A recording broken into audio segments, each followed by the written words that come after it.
So I'm going to do a follow-up on that Apex Digital Converter box that I fixed a few weeks back, but I couldn't test it because I couldn't locate the remote control. Well, I found the remote control for it now, so we're going to fire it up, see what I can pick up with this thing, see how sensitive the tuner is, using basically a wet piece of string as an antenna because it's not a proper HD antenna, it's just a piece of wire, but let's see what happens. So a little look back on this. This was the Apex DTV converter box.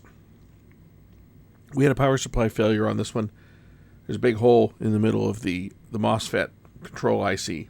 It's basically a MOSFET transistor with the control circuitry.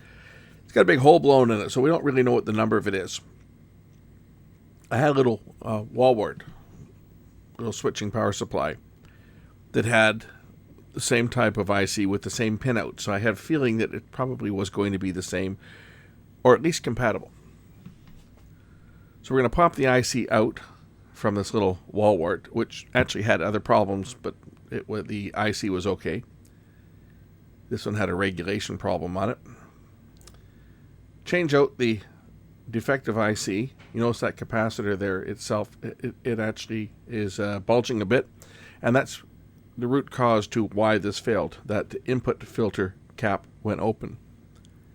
As we'll see, when I measured the ESR, it was around 50 ohms, which is way too high.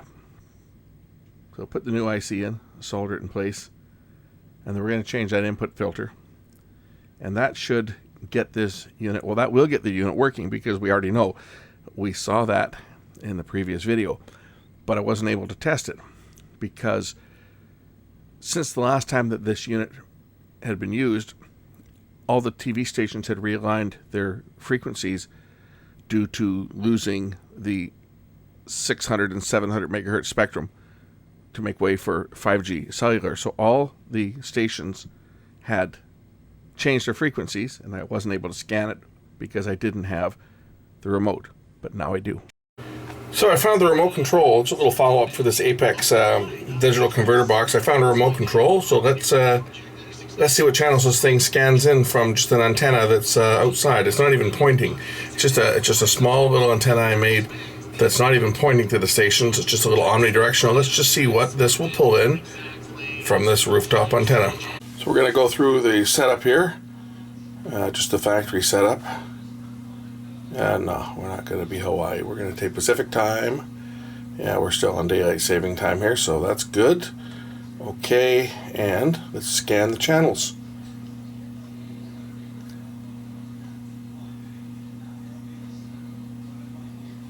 So that's a good sign. It's finding stations 485 megahertz. There's 5 stations there. This is out of Bellingham. Tell the frequency that the scanning there, 497 megahertz. It's 8 VSB is the modulation they are using.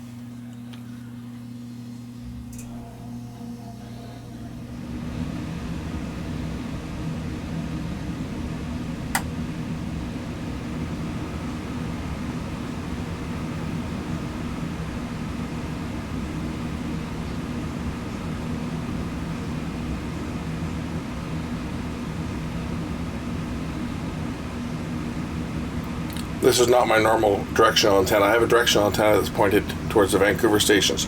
This is just a little second antenna that I just put up outside. So it's not even optimized. It's not directional or anything, but it's pulled in so far 13 channels.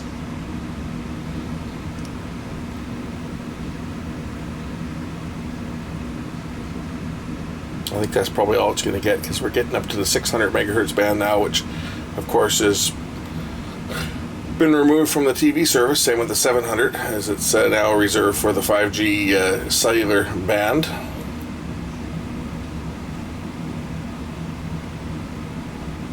But it'll complete the rest of the scan.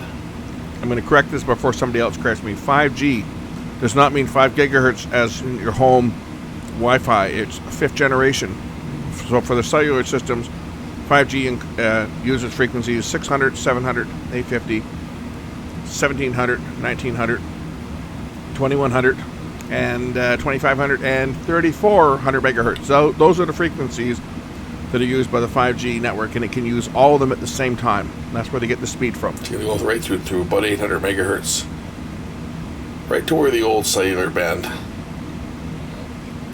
was, like 813 somewhere in there. I think. 806 maybe.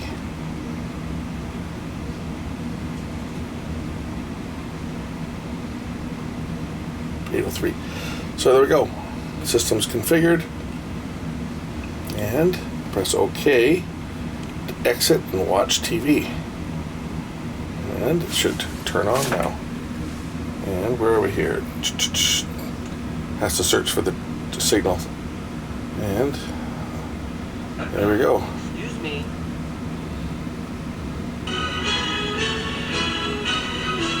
KVOS movies, Me TV, Decades TV, all the old stuff, Start TV, whatever the heck Start TV is, but it's working, and CIVI, that's CTV2. KBCB, oh yeah, the God channel. QVC, that's obviously shopping channel. Jewelry TV, more shopping. French TV, we'll just change before it even comes in. CIV, this is City TV, or no, CTV. CBUT. This one's signal's probably not going to come in because it's the antenna's facing the wrong direction. Yeah, that was a little bit on the weak side, but then back to global. So I'm getting all the local channels, no problemo. And Lieutenant LaForge will be Dr. John Watson.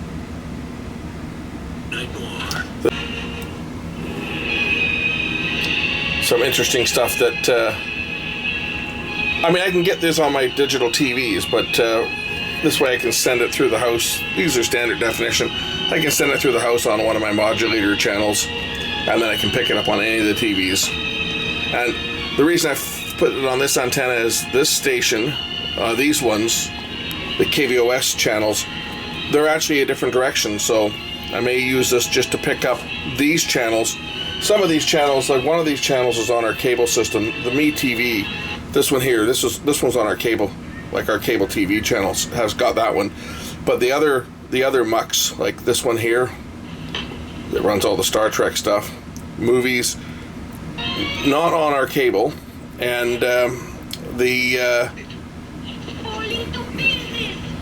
station's the opposite direction for where my Yagi is pointed. So these channels don't always come in perfectly clear on my all my other TVs. So I may end up just putting this in here and locking this off on one of these channels and streaming it through on one of my unused analog signals or one of my analog channels. That's the idea anyway. Anyway, thanks for watching. Just wanted to give you guys an update on the little Apex unit that now lives, that we fixed with that little MOSFET IC.